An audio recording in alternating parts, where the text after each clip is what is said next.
Hello, good afternoon. Welcome to JoyNews Today. We're coming to you live from our studios in Kokomlemle. We're on DTT because we're free to on DSTV channel 421 and Go TV channel 125. We are your home of independent, fearless and credible journalism. Coming up this afternoon, NPP caucus in Parliament up in arms against any attempt to change the leadership of the caucus. Rumours were arrived yesterday about potential removal of Majority Leader Seche Mensah-Bonsu to be replaced by Deputy Alexander Fenyomakin.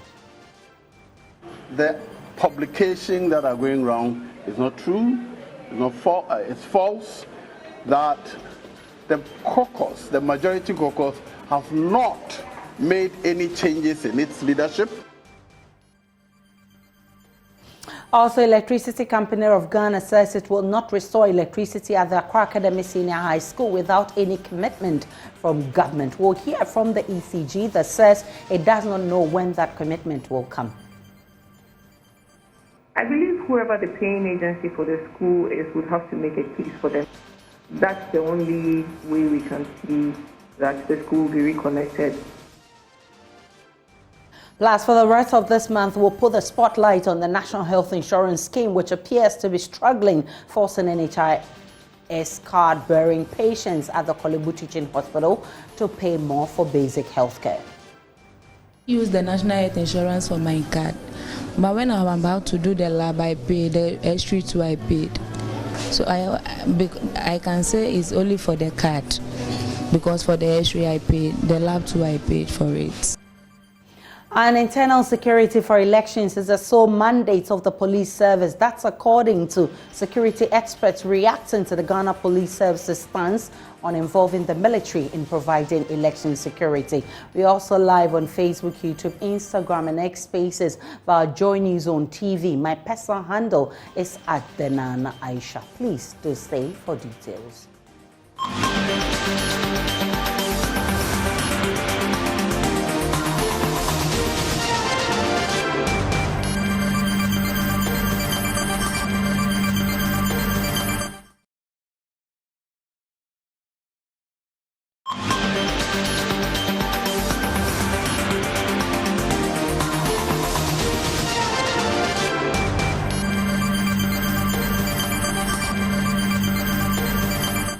This afternoon, we're starting from Parliament, where the NPP caucus are up in arms against any attempt to change the leadership of the caucus. Rumours were arrived yesterday about the potential removal of Majority Leader Seche Mensah-Bonsu to be replaced by his deputy Alexander Fenyomakin. In fact, the National Council and NEC meeting of the NPP yesterday had this change as an agenda. No decision was taken, however. Addressing journalists in Parliament, a group of NPP MPs led by First Deputy Speaker Joseph Usu warned no change will be countenanced as they are satisfied with the work of the current leadership led by Seche Mensah-Bonsu.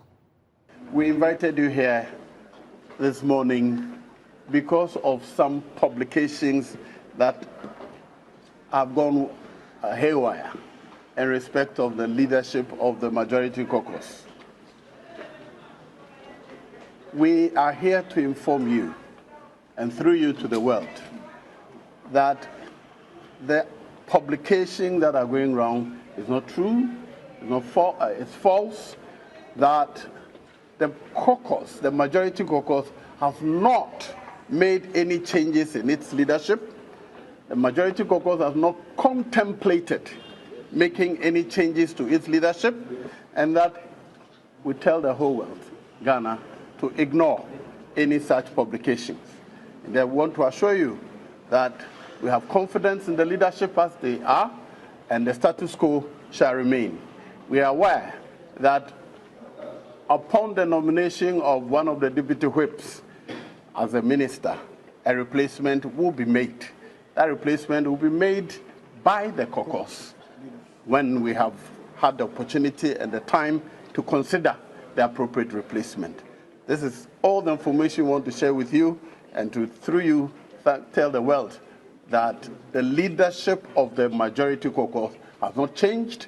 We have not contemplated any change, and we do have no intention to effect any changes in the leadership of the majority caucus.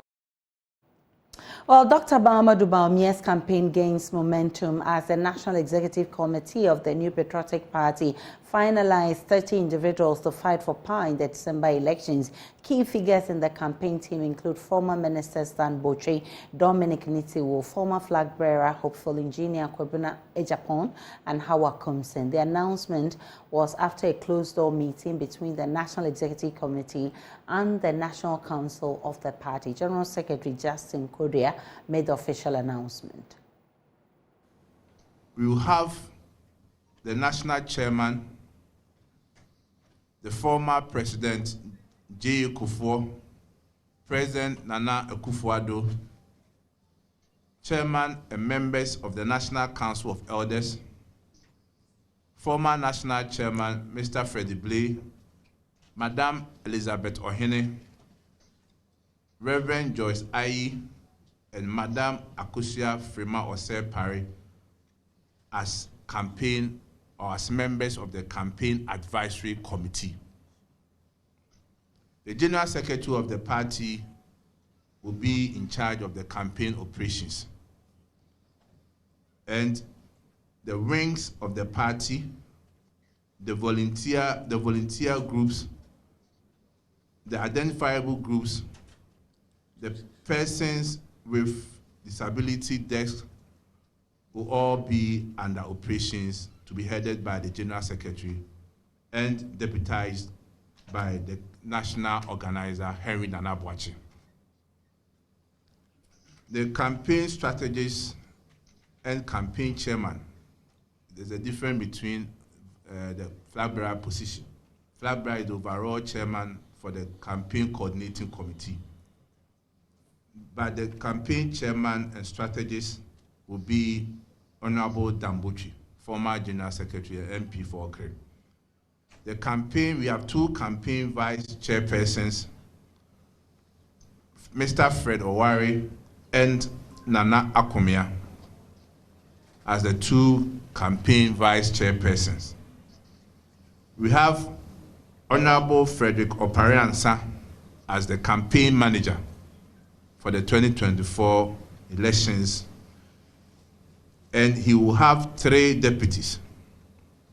For deputy campaign manager in charge of research and administration is Dr. Antoinette Thibault Darkon.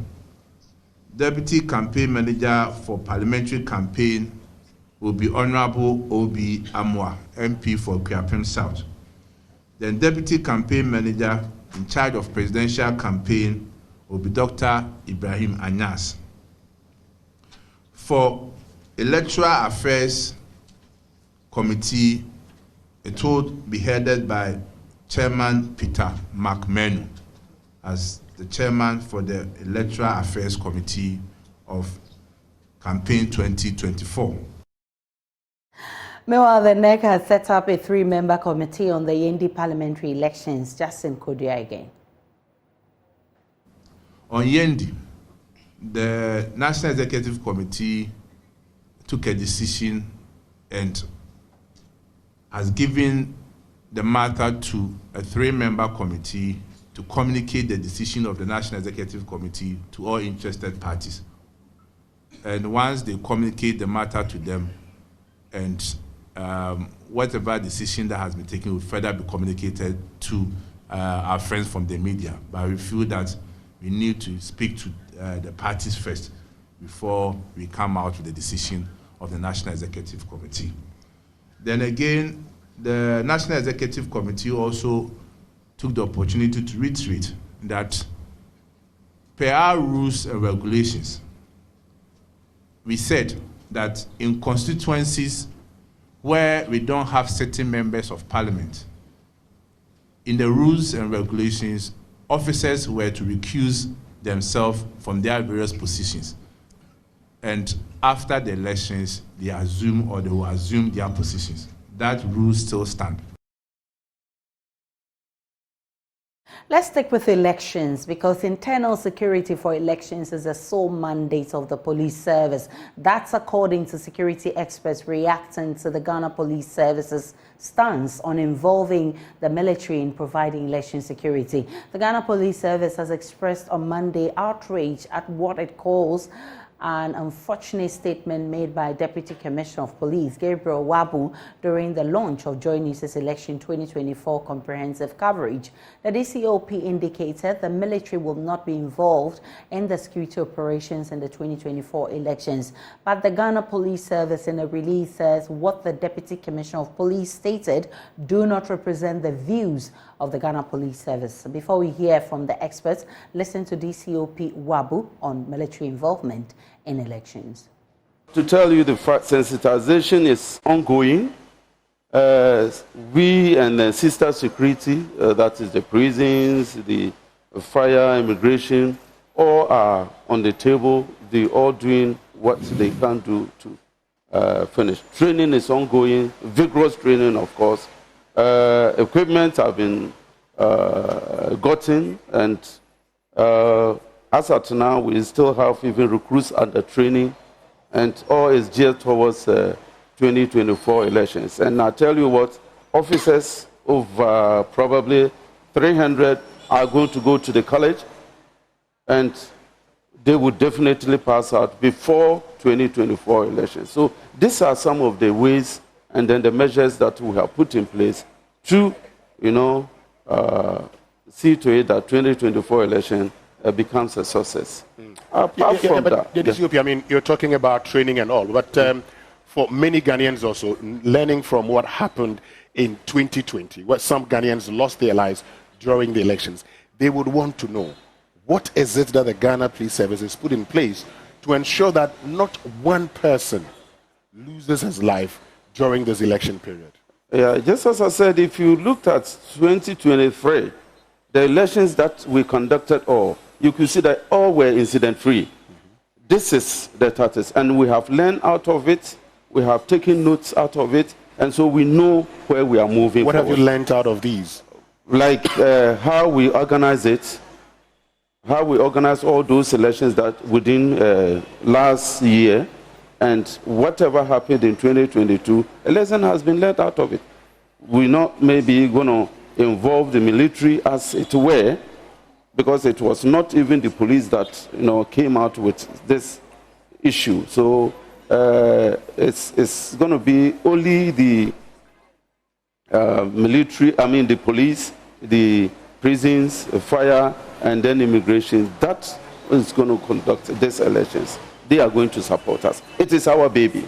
It is the police baby, but we want to co-opt in our sister security to assist in one way or the other. Has that been sorted out, though, that when it comes to elections, you are the primary security agency, and in fact, in the coordination process, you will have to request if you need additional support, and we don't have a situation where we have the military going into a place and creating this tension that we see sometimes that then leads to violence, and then the police is held responsible.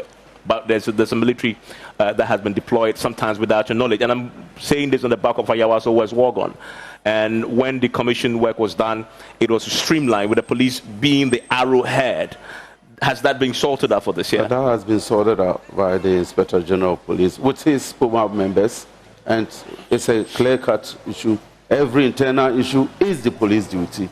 And that is for sure on place. So we don't have any thing that we need to maybe recall the past when it comes to this year's elections. Well, a statement issued by the Ghana Police Service reads, and I'll share with you on our screens shortly, is dissociating itself from the statement that was made by DCOP Wabu during the panel discussion. The statement made by the DCOP Wabu concerning election security, they said, are unfounded and do not represent the position of the Ghana Police Service. They said they would therefore like to dissociate the service completely from the statement and apologize to the Ghana Armed Forces. The conduct of the officer is being subjected to internal disciplinary processes of the Ghana Police Service. Service. It says that the Ghana Police Service wants to state under the National Election Security Task Force architecture, the Ghana Police Service works with all other security services, including the Ghana Armed Forces, to ensure peace, security, law and order before, during and after elections. The approach to the 2024 general elections will be no different. The Ghana Police Service wishes or appeals to the general public to continue to support the police service and other sister security agencies as we work together to deepen our democratic values during the 2024 elections and beyond, and is signed by Assistant Commissioner of Police, Director Public Affairs, Grace and Akrufi. Well, security analyst Dr. Adam Bona says election security is the sole mandate of the police, even though the military have offered a helping hand over the period, adding history has shown that it is not helpful to put the military at the forefront during elections. He says we must tread cautiously in the upcoming elections because of the expected tensions.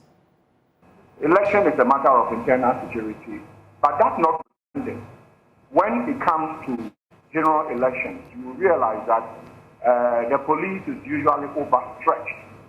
And if you look at the police-citizen ratio, at the moment we should be doing about probably 1 to about 850 per citizen. And if you look at how many constituencies and how many electoral areas we have and the flashpoints, generally the police alone cannot do it. It's the reason why they would usually, as a convention, rope in other social security agencies, the immigration, fire, prisons, and all the others, and including the military. But some of us from civil society, some of us from academia, some of us from ordinary citizens have raised issues with the work of the military, especially when we have had challenges, especially in election-related violence that the military themselves were involved by our towards work on Accra and other places. And we have suggested and actually attempted to reaffirm the fact that the military is the last bastion when it comes to internal security. So we should not usually put them in the front line. Let's get them to be on standby.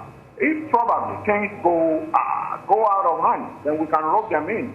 But in most cases, we bring them in together with the other agencies. And when issues happen, it becomes a blame game. And you and I know that you don't deploy the military without firearms. And when you deploy the military with firearms, you don't give them blunt bullets or rubber bullets. You have to give them light bullets. And when they come under threat, we know in the Accra hearing, the CEO, one of the commanders who was called, actually said that they don't have riot control gear. It means that if you deploy the military during election and you are not tactical enough, and people begin to riot and they have their firearms, chances are that they might shoot at them because they are not trained to deal with rioters. They don't have riot gear and all that. And so some of us have asked that the use of the military, we need to be more strategic, not put them in the front line, let them be on standby. When things are going out of hand, then we bring them in. And so if you...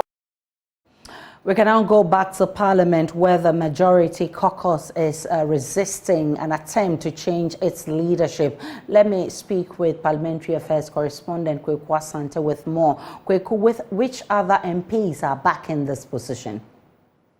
Well, so this is like a panoply of all the key members of Parliament on the majority side, led by First Deputy Speaker Joseph Osei-Wusu, who are resisting these attempts to remove the majority leader from office. In fact, yesterday, the news was all over the place that the party's NEC and National Council was set to consider a decision to change Osei-Wusu as majority leader and make his deputy, Alexander Fenyo-Makin, the new leader in the House. But that has been fiercely resisted. We understand yesterday's meeting could not agree on anything, and so that decision has not been taken. And so today, if you look at the number of persons who really back the First Deputy Speaker, who we normally don't see involve himself in such partisan activities because of the position he holds as the Speaker of the House. And so he coming out to make this point. And they believe that there's a certain conspiracy, even within the caucus, to remove the majority leader, Osei-Wusu.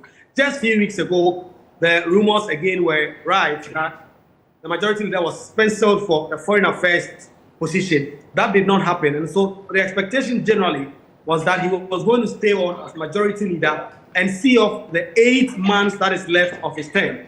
And so these MPs said they are really surprised that in the new scheme of things, there will be rumors, there will be claims that Osei Chairman Sabonso is said to be removed, is said to be changed for certain persons to come and take over. In fact, even certain rumors were that the majority chief whip, Frank Anoda, was even the persons that were being backed by a section of the party led by the vice president to take over that position. But Osei Chairman Sabonso, as we understand now, is determined to see to the end of his tenure. It's about 8 to 9 months to see off as the majority leader of the House, and he is intending on seeing that off. And so any conspiracy within the party, within the caucus, will be resisted. You also heard that from the first deputy speaker, making the point that by virtue of the new standing orders of the House, the party cannot impose candidates or election or leadership on their caucus.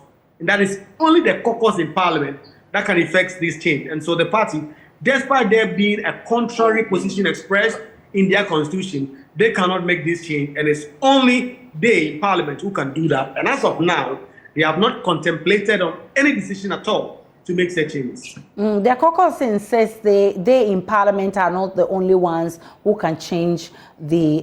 They are actually the only ones who can change their leadership and not the external party. So what do they intend to do about this? Well, for them, the status quo remains. Osei Chairman Sabonso will continue to be the majority leader. And they are clear. In fact, if you look at the NPP's constitution, the NPP constitution says that the National Executive Committee will propose candidates for the leadership of the House who will be approved by the National Council. But Parliament has enacted a new standing orders that solely gives that mandate to the party in Parliament. It is on the back of that NDC change that was resisted, the Haruna Iddrisu leadership that were removed from office a few years back. And so because of that, the House have reformed the standing orders of the House to give the caucus in Parliament the opportunity and the decision to be able to do so. So that is the response. The first deputy speaker says his caucus have not made any such change, and as far as they are concerned, the majority leader will stay on. They have no intention to change him. They will continue to see the rest of his term.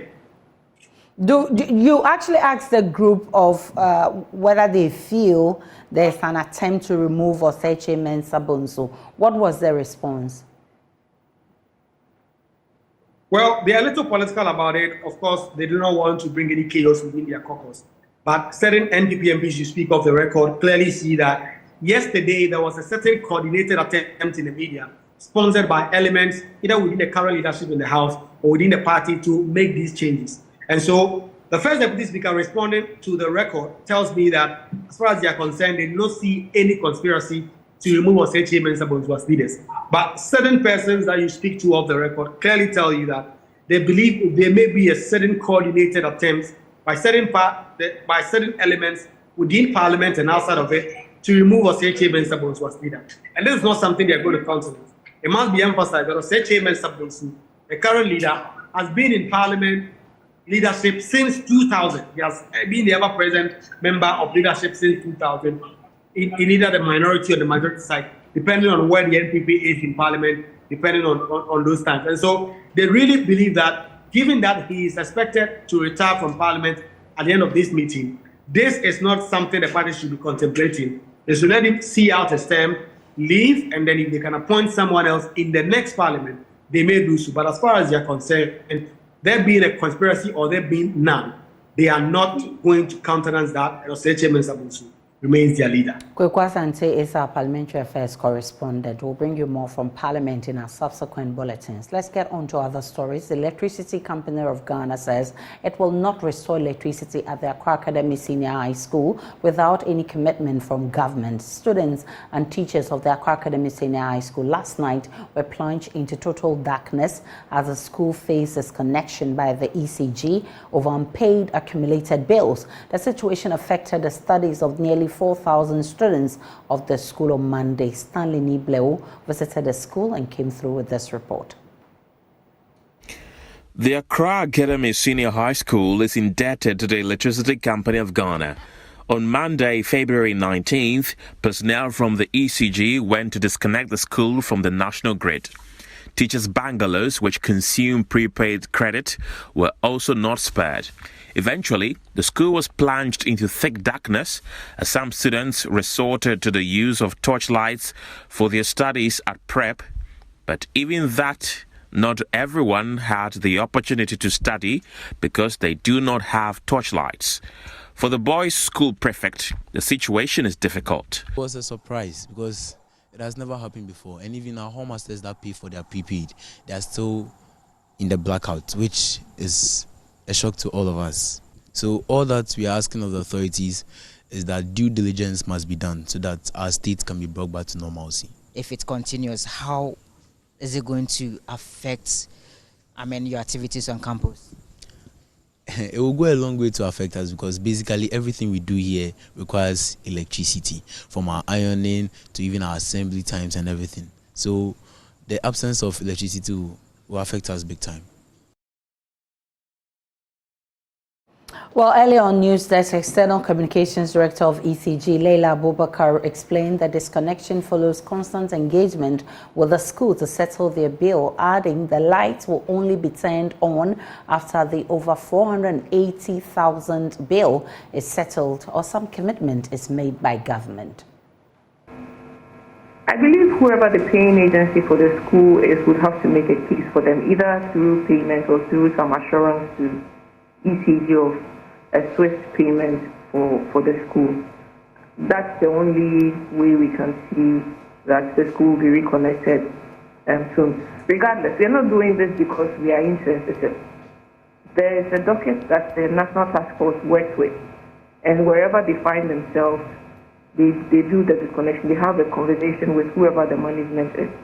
So earlier on, the lawyer who is in charge of prosecutions, investigations at ECG, lawyer Bariga, confirmed that indeed we've been in communication with management of the school to remind them of the debt that is owed them, And so whoever is paying, if they're saying they do not pay for themselves, whoever is paying should be made aware of this debt. And so when it comes to disconnections and revenue mobilization and revenue protection, it goes beyond us to want to follow up on who exactly is paying for the school. So that responsibility solely lies or lay before the secondary school to get their bills paid. The schools are metered. The meters are under the names of the schools, and so the bills are sent to the schools. So when there's debt, we go to them. There's always a task force on the ground visiting those who owe us the most. We have conversations with them, and we know that this is an edifice for educational purposes with young people there. And so it's not as if we just went there yesterday and disconnected them out of the blue. Well, Executive Director of the Institute for Education Studies, Dr. Peter Atie, is expressing disappointment at how the schools are being run. Dr. Atie says it is unfortunate that the schools have had to go through such ordeal, such as a total blackout. He wants government to share the responsibility if it feels it is overwhelmed to ensure the senior schools, high schools are run properly. It's very unfortunate that we still continue to have news of these incidents happening in our schools.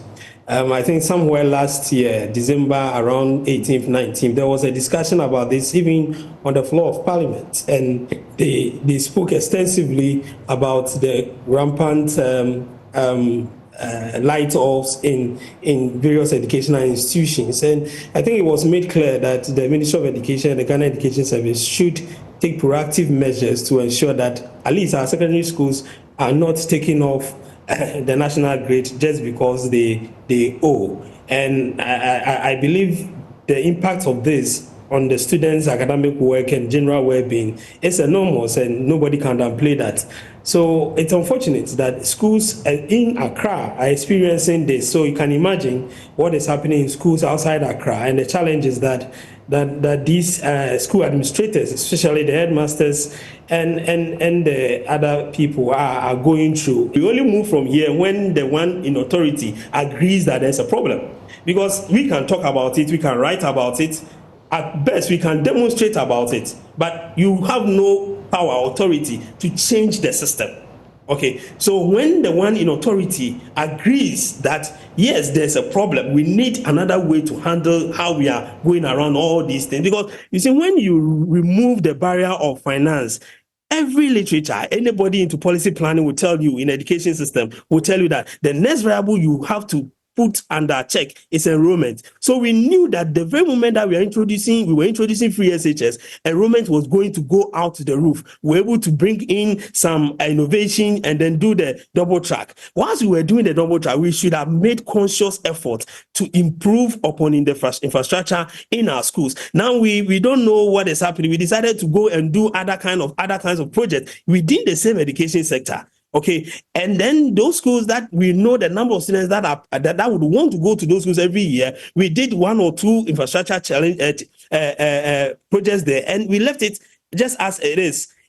So as it stands now, the only thing is for the leaders, the managers of our education system, to accept that there is a serious problem at hand and it requires serious attention. And when we do that, then we'll be able to now sit around the table and find solutions to that particular problem. Imagine paying for a premium service, but you're compelled to pay more for the same services whenever it's time to access them. That's the story of subscribers of the National Health Insurance Scheme who are expressing frustration over the extra payments for services anytime they visit the hospital. In the first part of our feature series on the National Health Insurance Scheme, my colleague Kenneth Jesse takes a closer look at what's happening at the Korle Bu Teaching Hospital. Access to quality health care is no more a luxury ordinary people cannot afford, following the revival of the National Health Insurance Scheme.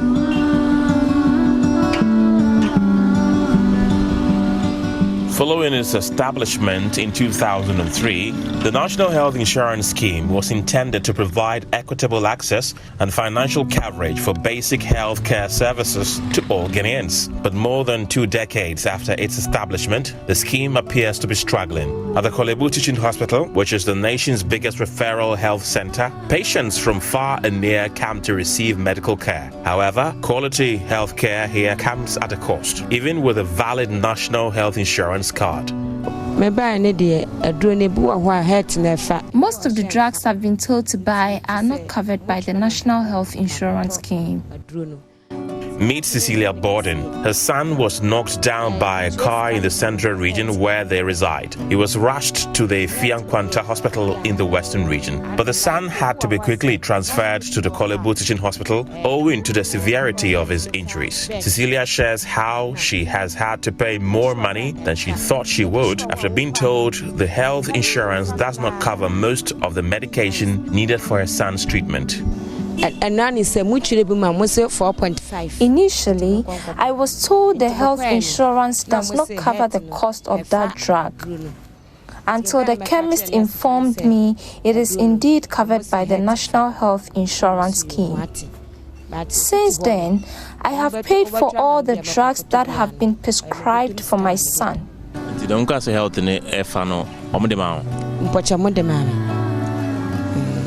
Make almost by 300 million because I do not a boy do much 5 million.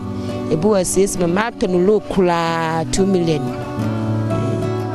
In one of the corridors of the hospital is a pensioner and former staff of the Korle Bu Teaching Hospital. His old age and deteriorating health means he frequents the hospital for medications and health advice. But he's worried his National Health Insurance card does not cover the cost of most of his medications. He often has to postpone his doctor's appointment, even at the risk of complications if his pension fund does not hit his account early.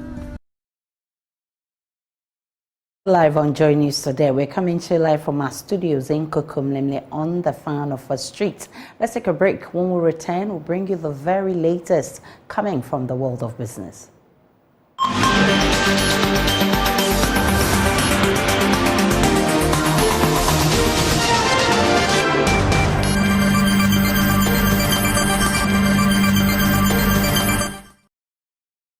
Hi, good afternoon. Welcome to Business. My name is Darrell Kwao. The Ghana Stock Exchange has listed a 600 million cedi bond being raised by a beverage manufacturing firm, Casapreco Company Limited, on the fixed income market. The first series, which was 150 million cedis, was subscribed by 100% as the single largest capital raise on the market. The fund is expected to be used for expansion projects and other programs outlined by the company in its long-term agenda. Here's more. According to the managing director of Consolidated Bank Limited, Daniel Wilson Addo, they are in a better position to manage the perceived risks indigenous small and medium enterprises face in assessing cheap long-term finance for growth and development.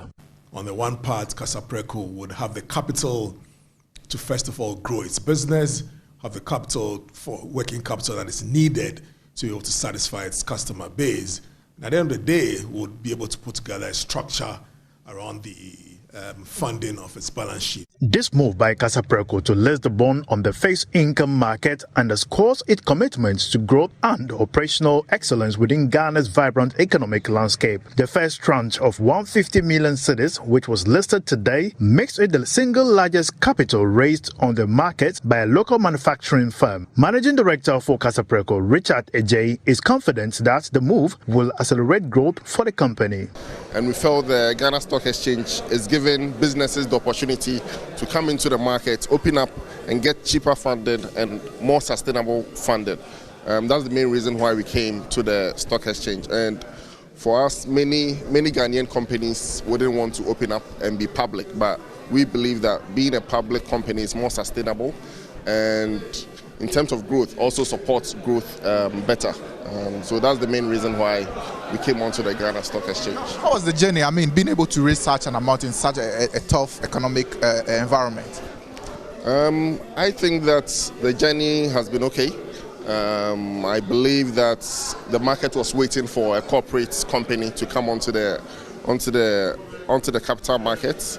I would say that there's no manufacturing company on the capital market, and we being the first, I believe that the investors were excited to see a manufacturing company on the market. Managing Director of the Ghana Stock Exchange, Kwabena Nkrumahs, used the opportunity to invite other corporate bodies to use the capital market to diversify its fund portfolio. This is one of the most exciting days that an indigenous company, this is what we are looking at, creating our own global companies. All of us putting money behind these companies, going to the real sector, the one that creates jobs for us, for our relatives, the one that puts products on our shelves that we interact on with, the ones that do the social investments like they are doing with the Awake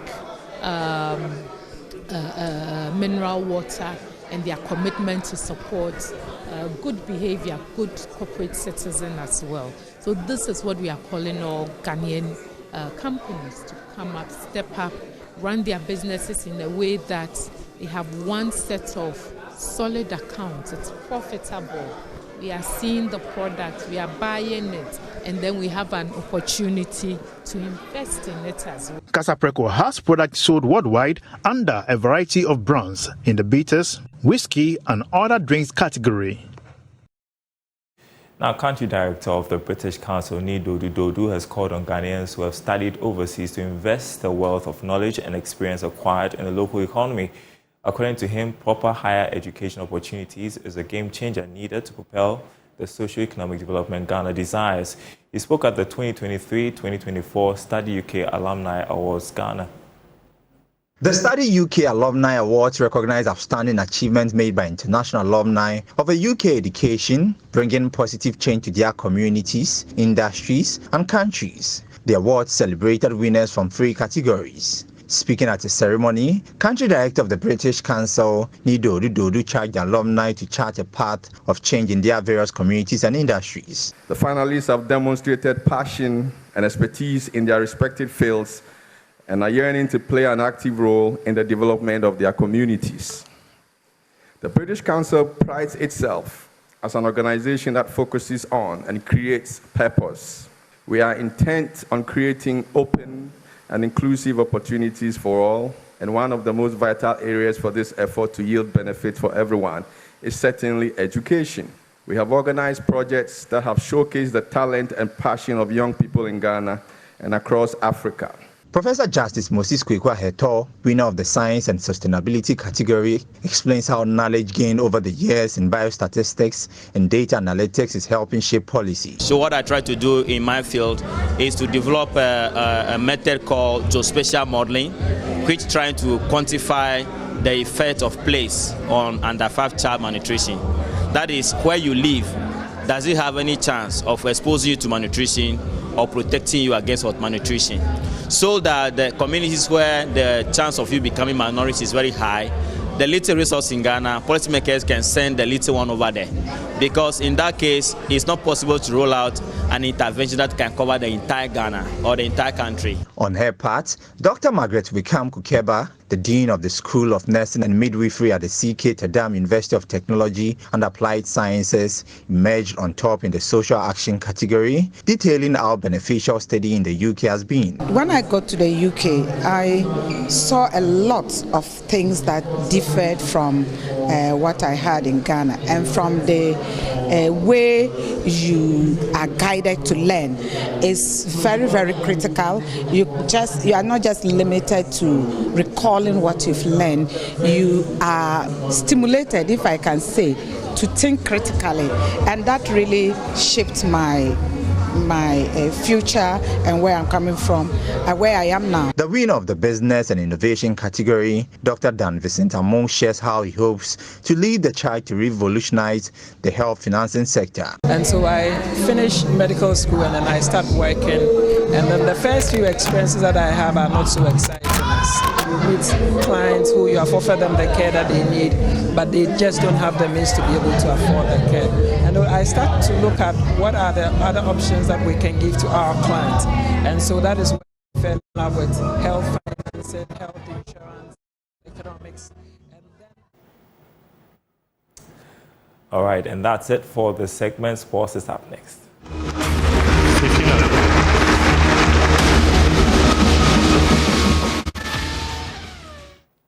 That is sports now on JoyNews Today with me, Muftau Nabila Abdullah. The Achimota Cricket Oval is far from completion for the African Games, which starts on March 8. My colleague, Razak Musbawa, who was at the facility and comes through with this report. In a boon for the sport on the continent and the Ghana Cricket Association in particular, cricket is all set to make its debut in the 13th edition of the multi-sport games slated for March this year in Accra. It is part of the 25 sports and disciplines that have been confirmed to feature in the games. The inclusion of the sport, which came after a successful pitch by the ICC Africa team in 2022 during their visit to the local organizing committee, has brought much excitement and enthusiasm to many lovers of the sport. Mr. Kwabena Nkrumahs is the president of the Ghana Cricket Association.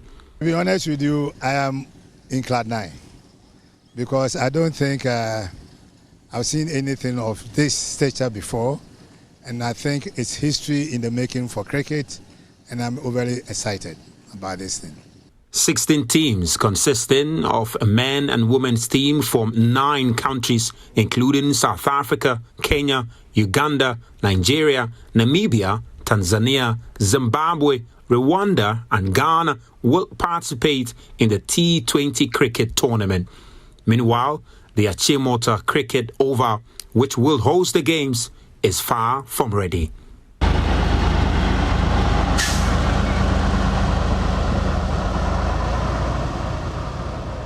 This is where the action is going to be taking place, the Achimota Cricket Oval.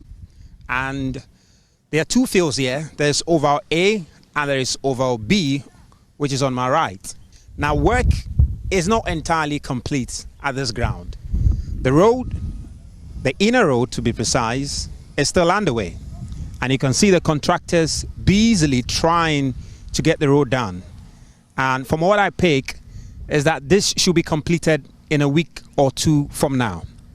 As you can see, the plastering is still ongoing at the Oval B, and at the Oval A, you can see that work is also busily underway over there. it is far from complete, to be very frank with you. Very far from complete. There's still electrical works to be done. There's still offices that needs to be fixed. But according to the president of the Ghana Cricket Association, Mr. Kwabena Nkrumahs, all of these should be completed, fully completed, before the games begin. Yes, what you've seen here is work that has been done over at least the past 2-3 months. And the rate at which it's going, we are hopeful that the contractor will deliver, as he says. So we are here day and night, hoping that everything is put in place for us to be part of the African Games. And I'm hopeful that just as he says, we'll be able to complete the thing on schedule for the games to start. The playing field is the key component of this entire facility, because this is where the actual action will be taking place. However, even on this field, the actual action takes place just a few meters away from me. The raised part of the field, pretty much the center area, that's where the action really does take place. And according to the groundsmen that I've spoken to, they say that actual part of the field is ready and games can begin. The challenge, however, is the outer area, and that's just all the area here, where inclusive of where I'm standing. They say it is not completely ready yet. A lot more irrigation needs to be done, and it's a bit bumpy and needs to be leveled. And according to Fungai, who's a Zimbabwean working with the team here in Ghana, all of that work should be done before the games do begin. Where we are right now, I can give this ground around 50 to 60%, hoping closer to the games will be around 90 to 95%, just to get it ready, especially on the outfield. It's a bit bumpy. There's just a little bit of rolling that needs to be done, and to try and encourage all this grass to grow a little bit more, so that we get it ready. So I think from where we are right now, 50 to 60% of the work that has been done, I think it's really right in good direction. Well, while the President, His Excellency Nana Addo Dankwa Akufo-Addo, has charged the Sports Ministry and the local organizing committee to ensure they deliver an exceptional All-Africa Games, completing that Achimota Cricket Oval will go a long way to achieving that target. The fields are almost ready. The road is still under construction. The changing rooms and the medical offices and the offices for the officials are still under construction. Work is far from complete, and the assurance remains that all of this will be done before the games do complete. For Joy Sports, my name is Razak Usbao. And that's your sports for now. We do have more sports stories on myjoyonline.com. We appreciate your time. That's showbiz. That's how we wrap up the bulletin this afternoon. My name is Aisha Ibrahim. Log on to myjoyonline.com. There's more of the news and updates of all the developing stories. Marketplace is up next to enjoy the rest of our programs.